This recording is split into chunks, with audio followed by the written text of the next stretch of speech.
देश की सबसे अमीर नगरपालिका, राजनीति की सबसे बड़ी प्रयोगशाला और सत्ता का सबसे अहम किला मुंबई महानगर पालिका का मेयर कौन होगा, इस पर मुहर लग गई है।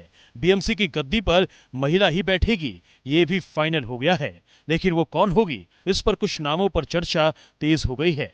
लॉटरी सिस्टम से ये तय हो गया कि अब मेयर जो भी बनेंगी वो भी महायुति का ही उम्मीदवार होगा। इसके साथ ही उन अटकलों पर भी विराम लग गया है जिसमें उद्धव ठाकरे सोच रहे थे कि भगवान ने चाहा तो मेयर उनकी पार्टी से होगा। मतलब जिस मेयर की गद्दी पर पिछले 25 सालों से उद्धव ठाकरे की पार्टी का राज था, एक किला एक झटके में ढह गया। सवाल यही है कि क्या इस लॉटरी ने सियासी खेल पलट दिया? ठाकरे परिवार का राज था, अभी वो इतिहास हो गया। अब नया अध्याय शुरू हो गया है और नए अध्याय के अंदर माननीय देवेंद्र फडणवीस जी साहब के नेतृत्व में मुंबई में जो मुंबई के लोगों को चाहिए था वो सारा मुंबई के लोगों को मिलेगा। बड़ा फैक्टर क्या रहा, क्या कारण रहा? विकास का काम और जो उनका ये जिस तरह से वो तुष्टीकरण की नीति के लिए उद्धव ठाकरे जी ने विधानसभा और लोकसभा में समझौता किया था, उससे लोगों को समझ में आ गया कि भारत का और मुंबई की रक्षा कौन कर सकता है। 22 जनवरी दिन गुरुवार मुंबई समेत देश की निगाहें महाराष्ट्र पर टिकी थी। महाराष्ट्र में 29 नगर पालिकाओं के मेयर पदों के लिए आरक्षण की लॉटरी निकलते ही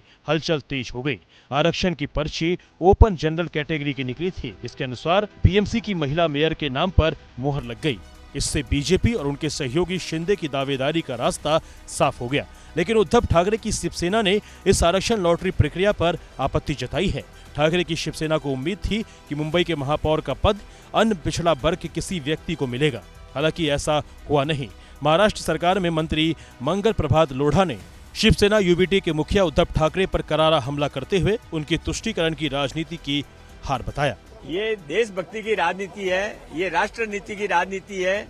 ये जो भारत के अंदर रहकर भारत के खिलाफ काम करेगा उनको जूता मारने का काम है। आज मंत्रालय में पारदर्शी बॉक्स के जरिए महाराष्ट्र के 29 नगर निगमों के मेयर पद के लिए लॉटरी निकाली गई। सभी पर्चियां सबके सामने और एक एक नगर निगम के लिए ड्रॉ। और इस लॉटरी में जो सबसे बड़ा नाम निकला वो है बीएमसी। बीएमसी के साथ जिन नगर निगम में महिला मेयर होंगी उसकी भी लिस्ट सामने आ चुकी है। इसमें पुणे, नवी मुंबई, नागपुर, नासिक, धुले, नांदेड़, मीरा भयंदर शामिल हैं। आइए आपको बीएमसी का चुनाव का पूरा गणित समझाते हैं। साथ ही ये भी बताते हैं कि आरक्षण के खेल और सत्ता की लड़ाई में बीजेपी कैसे आगे निकल गई। बीएमसी जिसका बजट कई राज्यों से भी ज्यादा, जहां मेयर की कुर्सी सिर्फ कुर्सी नहीं सत्ता का सिंहासन है।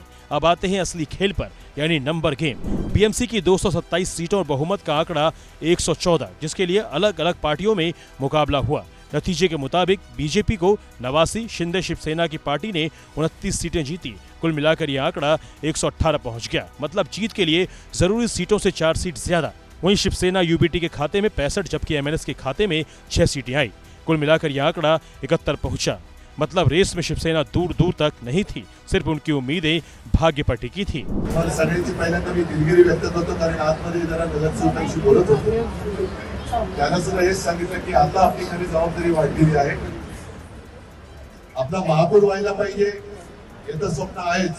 आणि बघू देवाच्या मनात असेल तर तेही होईल। त्यांनी गद्दारी करून विजय मिळवलेला आहे। तो विजय मुंबई गहाण टाकण्यासाठी त्यांनी मिळवला। सीधा गणित कहता है मेयर महायुति की ही बनेगी। 25 साल बाद उद्धव ठाकरे की शिवसेना बीएमसी में सत्ता से बाहर है और अब महिला ओपन आरक्षण ने बीजेपी के लिए रास्ता और आसान कर दिया है। इसका एक और दिलचस्प पहलू है, अगर बीएमसी में एसटी महिला आरक्षण निकलता तो खेल पलट सकता था। मुंबई में एसटी की दोनों सीटें ठाकरे गुट के पास हैं। बीजेपी शिंदे गुट के पास एसटी का कोई पार्षद नहीं, लेकिन लॉटरी ने ठाकरे गुट की इस उम्मीद पर पानी फेर दिया। अब सवाल बीएमसी की पहली महिला मेयर कौन होगी और क्या मुंबई की राजनीति पूरी तरह से नई पटरी पर दौड़ेगी?